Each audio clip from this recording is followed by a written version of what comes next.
नमस्कार दोस्तों, आप देख रहे हैं आपका अपना channel study all in one tech non take.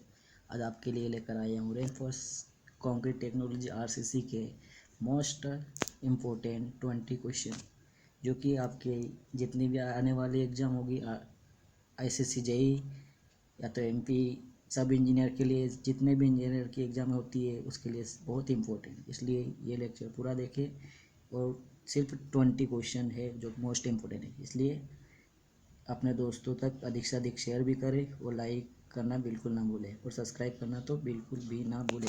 Okay, first question देखते हैं। The modulus of rupture the modulus of rupture of concrete is given. क्या हो जाएगा? कंक्रीट का भंजक मापांक क्या होता है? तो डायरेक्ट कंप्रेसिव स्ट्रेंथ क्या हो जाएगा? डायरेक्ट टेंसाइल स्ट्रेंथ होता है? नहीं, ये तो गलत है। तो the tense direct compressive strength of concrete, तो ये भी सही है। ठीक है, कंप्रेसिव स्ट्रेंथ ऑफ कंक्रीट होता है मॉड्यूलर ऑफ रप्चर। ठीक है, क्वेश्चन नंबर सेकेंड देखते हैं। Question number second question number second की बात करते हैं तो question number second, okay, what is the characteristic strength of M15 concrete. Characteristic strength की बात करते हैं तो यहाँ पर कौन सा ऑप्शन सही होगा? ये ऑप्शन सही होगा। ठीक है, तो M15 कंक्रीट के लिए कैरेक्टरिस्टिक स्ट्रेंथ कितना होगी? 15 न्यूटन पर m square. Question number third की बात करते हैं तो क्या हो जाएगा? ठीक है, the compressive shear stress in concrete depend on, किस पे डिपेंड करेगा? Shear strength of concrete, grade of concrete पे डिपेंड करेगा, स्टील पर, या तो ग्रेड ऑफ कंक्रीट ओनली, या तो फिर percentage steel compression only, grade of concrete and steel दोनों पर निर्भर करेगा। तो ऑप्शन डी सही है। क्वेश्चन नंबर 3 का डी सही है। नेक्स्ट क्वेश्चन 4 की बात करते हैं, क्या हो जाएगा? Fourth, question number fourth. ठीक है, फोर्थ, तो यहाँ पर question number 4, according to IS 456 1978 flexure strength of concrete is. Flexure strength of concrete क्या होगी? Directly proportional to compressive strength, ये तो नहीं होता है। Inversely proportional to direct compressive strength, ये भी नहीं होता है। तो directly proportional to square root of compressive strength, ये तो आप लोगों को पता ही है कि फ्लेक्सर स्ट्रेंथ क्या होता है? 0.7 रूट FCK। तो यहाँ पर ये क्वेश्चन नंबर 4 का सी सही है। ठीक है, नेक्स्ट की बात करते हैं क्वेश्चन नंबर 5। क्वेश्चन नंबर 5 की बात करते हैं तो क्या हो जाएगा यहाँ पर? Okay, question number 5, which is the correct formula for calculating target mean strength calculate करने का फॉर्मूला क्या है? यहाँ पर FCK प्लस 1.5 सिग्मा डी, मतलब ऑप्शन नंबर फर्स्ट सही है। सेकंड की बात करते हैं तो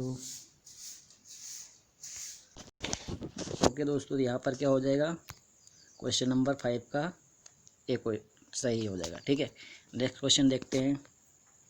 नेक्स्ट क्वेश्चन नंबर 5, ठीक है, under constant load the creep strength is in concrete, क्या हो जाएगा? टाइम भी डिपेंडेंट होता है, टेम्परेचर डिपेंडेंट होता है, मॉइस्चर डिपेंडेंट। यहाँ पर दोस्तों क्या हो जाएगा? किसके ऊपर डिपेंड करता है? Under constant load the creep किसके ऊपर डिपेंड? टाइम के ऊपर डिपेंड। तो ऑप्शन नंबर 5 का ए सही है। ठीक है, नेक्स्ट क्वेश्चन की बात करते हैं तो क्या हो जाएगा? Next question number 6, mild steel use in RCC structure confirm to. Mild steel के लिए कौन सा कोड है? ठीक है, तो यहाँ हम बात करते हैं तो कोड क्या हो जाएगा? Option A IS 3432। ठीक है, जो यूज किया जाता है माइल्ड स्टील के लिए। ठीक है, क्वेश्चन नंबर 7 की बात करते हैं, क्या हो जाएगा? Question number 7, to prevent sulphate attack in concrete for preparing concrete mix water pH must be within. pH concrete mix बनाने के लिए कितना होना चाहिए वाटर का? तो यहाँ पर कौन सा हो जाएगा? ऑप्शन बी सही है यहाँ पर। तो क्या हो जाएगा? 6 to 9 के बीच में होता है pH कंक्रीट मिक्स के लिए वाटर का। ठीक है, क्वेश्चन नंबर 8 की बात करते हैं तो क्या हो जाएगा? Question number 8, as per IS 456/2000 actual measure value of modular modular of elasticity इसी में बी फ्रॉम, इसी कहाँ से कहाँ तक होता है। ओके, मॉड्यूलर ऑफ इलास्टिसिटी का फॉर्मूला क्या होता है, 500/FC होता है, ये यहाँ पर है। ठीक है, तो यहाँ पर इसकी वैल्यू कहाँ तक लाई करती है, ±20 के बीच में। ठीक है, क्वेश्चन नंबर 9 देखते हैं। क्वेश्चन नंबर 9, यहाँ पर वापस क्रीप का क्वेश्चन आया है। Creep of material is creep of material क्या होता है देखते हैं। तो disappearance of the deformation of removal of load, ये तो नहीं होता है। तो टू बिकम ब्रिटल, ये भी नहीं होता है। टू बीइंग टू डक्टाइल, ये भी नहीं होता है। Continuous deformation with time under sustain load, किसके ऊपर डिपेंड करता है, टाइम के ऊपर। अभी जस्ट देखा था हमने, तो क्वेश्चन नंबर 9 का डी सही है। ठीक है, नेक्स्ट क्वेश्चन देखते हैं। क्वेश्चन नंबर 10 की बात करते हैं तो क्या हो जाएगा 10। Question number 10, the working stress for structure steel in tension is the, working stress किसके लिए, टेंशन के लिए। तो क्या हो जाएगा दोस्तों, 0.6 × 250 से इंटू करेंगे तो कितना हो जाएगा, वर्किंग स्ट्रेस 250 आता है। ठीक है, तो यहाँ पर ऑप्शन नंबर 10 का सी सही है। तो नेक्स्ट क्वेश्चन की बात करते हैं। क्या हो जाएगा, the modular ratio m of concrete whose permissible stress is c may be obtain from, किसके लिए, मॉड्यूलर रेशियो का फॉर्मूला क्या होता है दोस्तों, वहाँ पर M 280/3C। ओके, या तो फिर सिग्मा CBC होता है ना। ठीक, तो यहाँ पर ऑप्शन नंबर 11 का सी सही है। क्वेश्चन नंबर 12 की बात करते हैं। क्वेश्चन नंबर 12, तो minimum grade of concrete to be use in reinforce concrete, minimum grade reinforce concrete के लिए कितनी यूज़ की जाती है, 20। पहले कितनी यूज़ करते थे, 15। ठीक है, तो अब यूज़ की जाती है 20, पहले 15। तो ये भी याद रखना है, रिवाइज कोड के अनुसार अब लेंगे तो 20 यूज़ करते हैं। ठीक है, मिनिमम ग्रेड। क्वेश्चन नंबर 13 की बात करते हैं। 13, ओके, क्वेश्चन नंबर 13, तो यहाँ पर 13, as per IS specification the nominal concrete cover for moderate exposure should not be less than, किससे कम नहीं हो जाए, एक्सपोजर के लिए ये कंडीशन देखना है, मॉडरेट एक्सपोजर। ठीक है, एक्सपोजर की बात करते हैं तो यहाँ पर 30 mm लिया जाता है। ठीक है, क्वेश्चन नंबर 14 देखते हैं। यहाँ पर question number 14, the tensile strength of concrete in flexure as per IS code, ये तो सभी को पता ही होगा क्या होता है, ऑप्शन नंबर सी सही है, 0.7 √FC के। ठीक है, क्वेश्चन नंबर 14 का सी। क्वेश्चन नंबर 15 देखते हैं।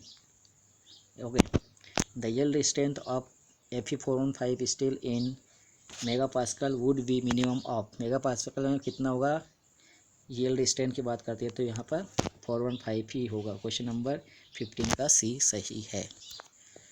नेक्स्ट क्वेश्चन की बात करते हैं। नेक्स्ट, ओके, यहाँ पर तो क्या हो जाएगा, question number 16, the minimum grade of reinforce concrete in sea water as per IS code. Okay, sea water के लिए कितने लिया जाता है, यहाँ पर 30 लिया जाता है, M30 यूज़ करते हैं। होगा सी वाटर के लिए, समुद्र के अंदर जो भी होगा कंस्ट्रक्शन, उसके लिए M30 ग्रेड का कंक्रीट लिया जाता है। इसलिए ऑप्शन नंबर 16 क्वेश्चन का ऑप्शन सी सही है। ठीक है, क्वेश्चन नंबर 17 देखते हैं। Okay, partial safety factor of concrete and steel respectively is कौन सा हो जाएगा, 1.5 कंक्रीट के लिए और 1.15 स्टील के लिए होता है। ऑप्शन नंबर ए सही है। ओके, यहाँ पर दोस्तों देखना है कि स्टील कंक्रीट पहले दिया हुआ है, स्टील पहले दिया है, उसके हिसाब से आपको ऑप्शन सही करना है। अदरवाइज आगे पीछे दे रखते हैं, इसलिए दो ऑप्शन अगर एक जैसे हो जाएंगे तो फिर आप कन्फ्यूजन हो जाएंगे। इसलिए अच्छे से इस ऑप्शन देखें और फिर इसको लगाएं।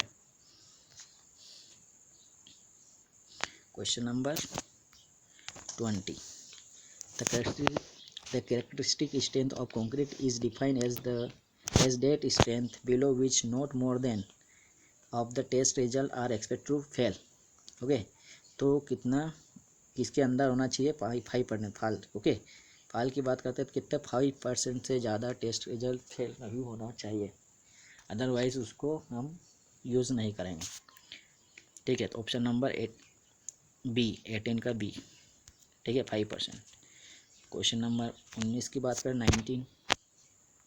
Question number 19, ductility of which of the following is maximum?